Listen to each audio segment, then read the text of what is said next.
Welcome, foolish mortals, to another episode of the HitchHiking Host Show. I am your ghost host, Wes Troop, and this isn't just a normal HitchHiking Host Show, ladies and gentlemen.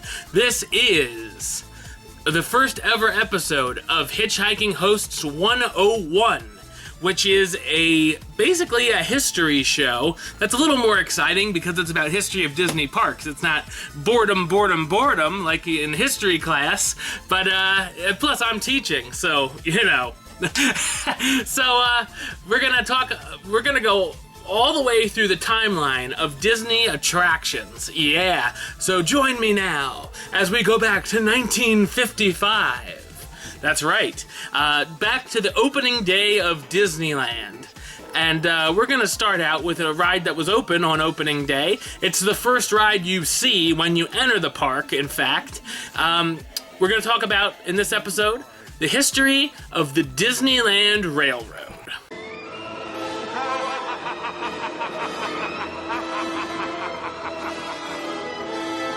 Hello, folks. Welcome aboard the Disneyland Railroad.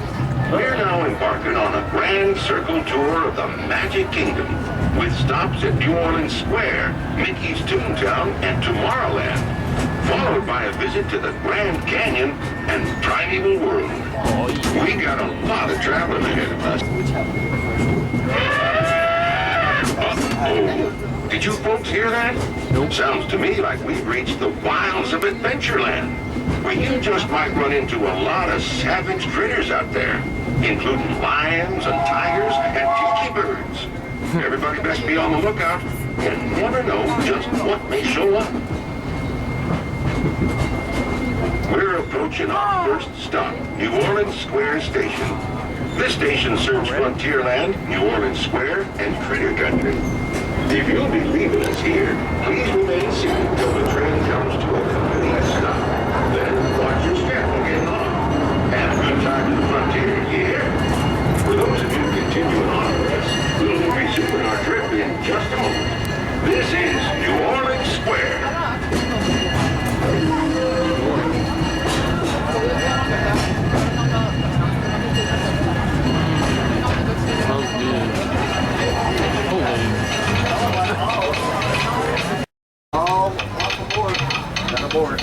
The train. And please, watch your kids. Para su seguridad, permanezca sentado y mantenga las manos, brazos, pies y piernas dentro del tren y cuide a los pequeños. Gracias. We're now entering Splash Mountain, where every day is a tippity down day. If you look real hard, you'll find just fine. You laugh and play.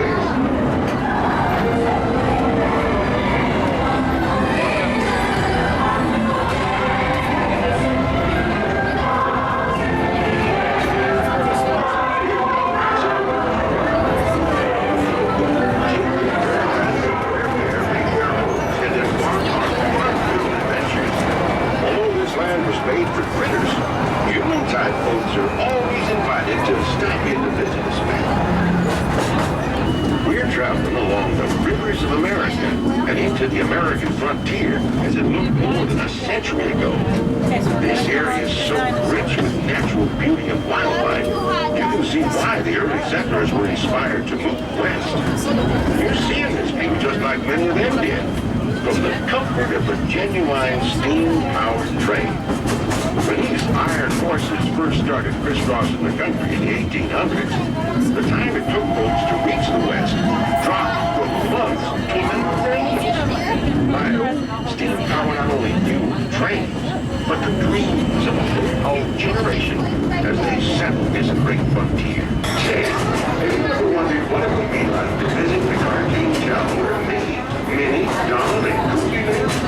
Well, in just a few moments you can find out for yourself, because our next stop is Toontown Depot, official train station from Mickey's Toontown. This is is also the nearest stop to Fantasyland, where you'll find many of your favorite Disney animated characters and stories. If you'll be leaving us here, please wait until the train comes to a full stop. Remember your personal belongings, then step carefully from the train. Y'all have fun and say hi to Mickey for me. For those of you continuing on with us, we'll be resuming our trip in just a moment. This is Toontown Depot, joining us on the Disneyland Railroad. For a safe ride, remember to stay seated with your hands, arms, feet, and legs inside the train. And please, watch your kids. ¿Qué tal, amigos? Y bienvenidos a bordo. Para su seguridad, permanezca sentado y mantenga las manos, brazos, pies y piernas dentro del tren. Y cuide a los pequeños. Gracias. As we steam on through Fantasyland, you may want to take one more look at the majestic Matterhorn Mountain and the happiest cruise that ever sailed. It's a small world. It didn't sail.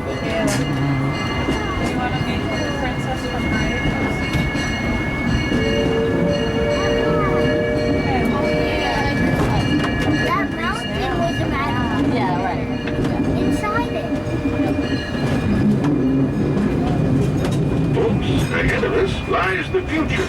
Well, I guess we all know that. What I mean to say is, we're heading into Tomorrowland, where everything is possible. If you look overhead, you might catch a glimpse of a monorail.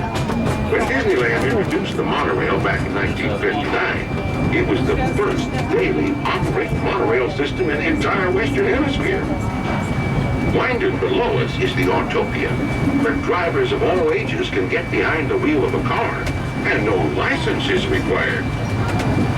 If you've ever wanted to become an astronaut, then you might want to stop at Space Mountain and Star Tours, where they got some newfangled flying spaceships that'll launch you into the deepest reaches of space. And you can ride them if you got the mind and the nerve. Well, folks, we're now arriving at Tomorrowland Station. If you'll be leaving us here, just stay seated till we come to a full stop. Gather your belongings and step carefully from the train. Thanks. Have fun in the future. For the rest of you, just sit tight. We'll be on our way again in just a minute. Once again, ladies and gentlemen, boys and girls, once we have stopped here at Tomorrowland Station, we will be holding here for an indefinite period of time. We apologize for the inconvenience and the delay. Once again, folks, this train will be holding here in Tomorrowland for an indefinite period of time. To those joining us, welcome aboard. The next leg of our journey will take us along the rim of the Grand Canyon. It's a mighty long drop to the canyon floor, so for your safety, stay seated with your hands, arms, feet, and legs inside the train. Be sure to watch your kids and no flash pictures, please. Para su seguridad, permanezca sentado y mantenga las manos, brazos, pies y piernas dentro del tren y cuide a los pequeños. Por favor, no tome fotografías con flash.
first thing you see when you enter the gates of Disneyland is the railroad station.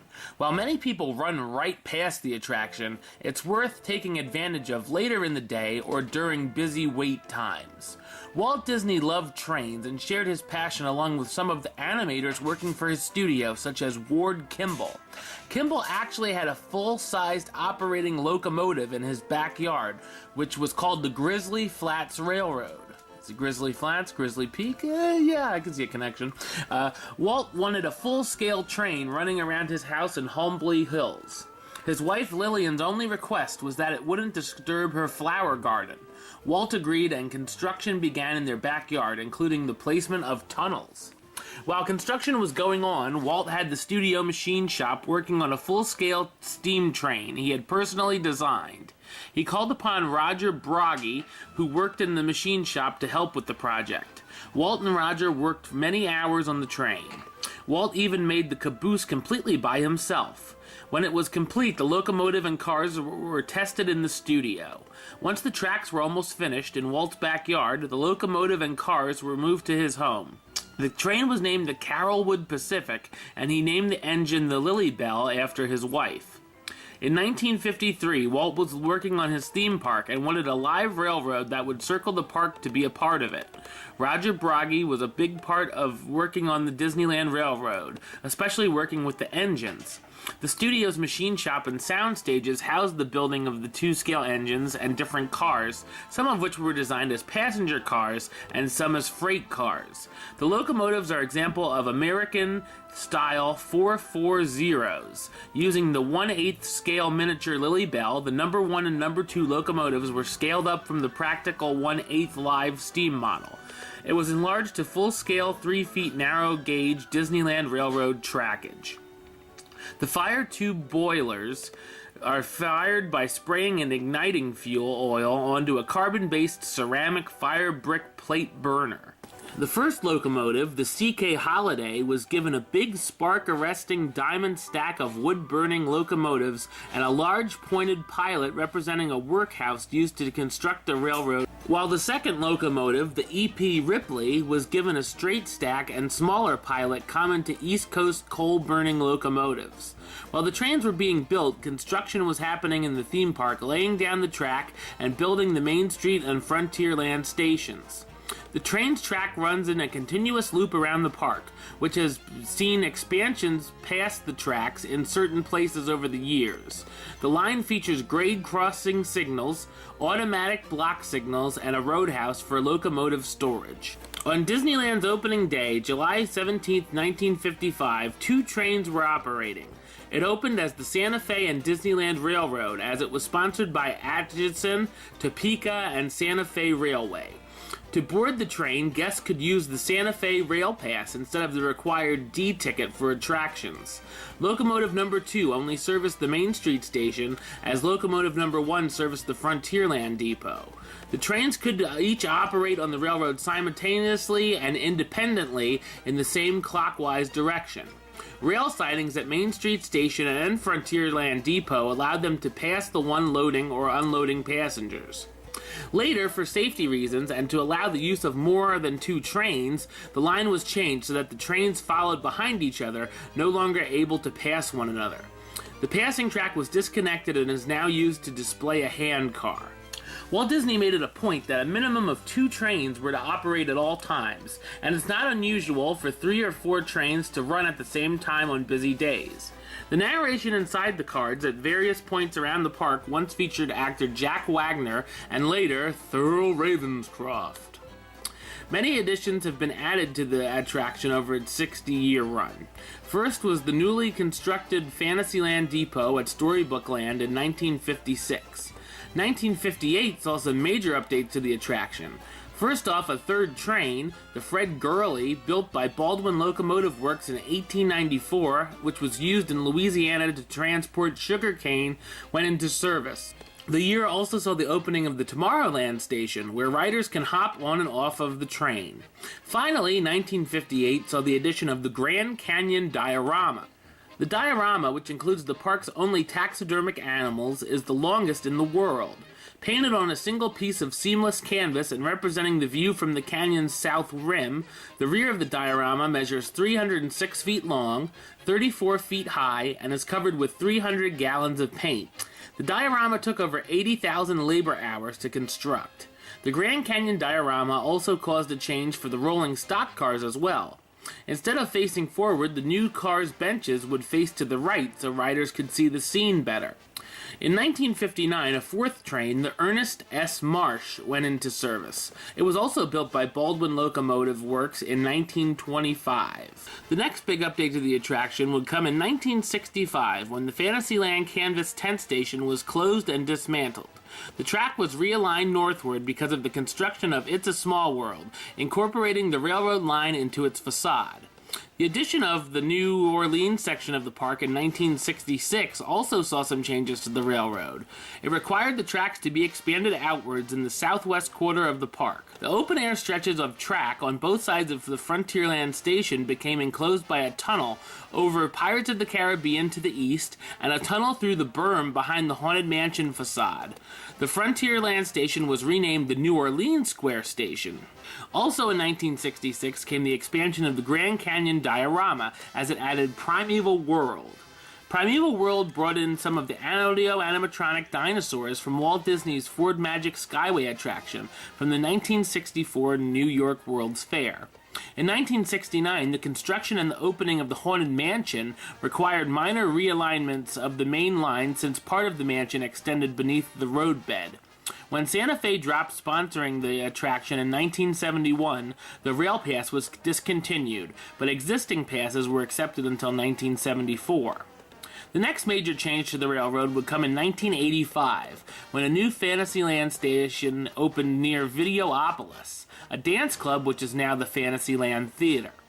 The railroad closed for an extended period of time in the late 1980s for the construction of Splash Mountain. When the new ride opened, guests could ride through a new tunnel and look down for a glimpse of the finale scene. With the upcoming new Tomorrowland project, the Tomorrowland station was painted with whites, silvers, and blues. The Fantasyland station transformed into the Mickey's Toontown station in 1992 when the new area opened, getting a more cartoonish makeover. In 1999, Disney purchased a new train, the Maud L locomotive, from the Cedar Point Amusement Park in Ohio. It was sent to a Southern California shop in 2004 to restore it and transform it into a Disneyland Railroad locomotive. It was renamed the Ward Kimball, who of course helped Walt Disney all those years ago. 2005 also saw an extensive refurbishment of the attraction, but it was over in time for the 50th anniversary celebration. As of 2007, each Disneyland Railroad locomotive has been converted to burn B98 biodiesel, which burns cleaner than traditional coal, wood, or heavy bunker C oil normally used on oil-burning steam locomotives. Disneyland then began recycling its own cooking oil into biodiesel, further reducing fuel costs. The current version of the attraction's Grand Circle Tour begins at Main Street Station, passing through the plants of Adventureland for about a minute until entering New Orleans Square. Passing through Pirates of the Caribbean, nothing of the ride can be seen, of course, and a Mardi Gras prop staging area before stopping at the New Orleans Square Station. From there, the train ventures through a tunnel between the Haunted Mansion's facade and show building. A few seconds later, riders pass through Splash Mountain, where you can catch a glimpse of the Zippity Lady showboat. The ride then passes by Critter Country and follows the outer edge of the rivers of America. Passengers will get a view of Tom Sawyer's Island and see some wildlife and an Indian chief while going by Frontierland. The next stop is Mickey's Toontown Depot.